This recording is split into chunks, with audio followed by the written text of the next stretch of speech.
ఈ అమ్మాయి జ్వరాలు ఇప్పుడు ఈ కాలం ఎందుకంటే వర్షాకాలం కాబట్టి ఎనీ టైము జ్వరాలు వస్తాయి. మలేరియా అని, టైఫాయిడ్ అని, ఇన్ఫెక్షన్ జ్వరాలు అని ఇలాంటివి చాలా రకాలు వస్తుంటాయి. ఈ జ్వరాలు వచ్చేటప్పుడు మనం ఏంటంటే కొన్ని కళ్ళు తిరగడం కానీ, ఒళ్ళంతా వేడెక్కిపోవడం కానీ, మంట కానీ, ఇలాంటివి హెడ్ ఆగిపోవడం ఇలాంటివి కూడా వస్తుంటాయి.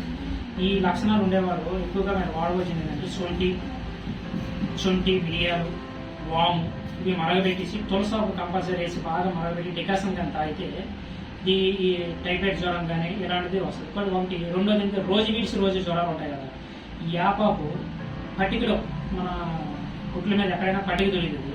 పట్టిక కొంచెం లైట్గా నెయ్యేసి కొంచెం వేడి చేసి వేపాకును కొంచెం మిక్సీలో పెట్టుకొని ముందుగా పసుపు ముద్దలా చేసుకొని ఆ దాంట్లో వేసేసి కొంచెం 5 నిమిషాలు కానీ స్టవ్ మీద పెట్టేసి కొంచెం వేడి చేసి మన శనగ ఇక్కడంతా ఉండలు తయారు చేయాలి. ఈ ఉండని అన్నం తినకొని ముందు మధ్యాహ్నం ఒకటి, నైట్ ఒకటి, సాయంత్రం ఒకటి ఈ విధంగా వేసేసుకుంటే ఆ ప్రాసెస్ లక్షణాలు రోజు వీసి రోజు జ్వరం కంపల్సరీ తగ్గుతుంది.